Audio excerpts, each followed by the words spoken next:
உண்மையான காதல் என்று ஒன்று உள்ளது. காலம் கடந்து போன பின்பு மண்ணில் வாழ்வது.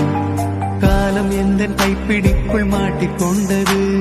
காதல் என்னை விட்டு விட்டு எங்கு சென்றது.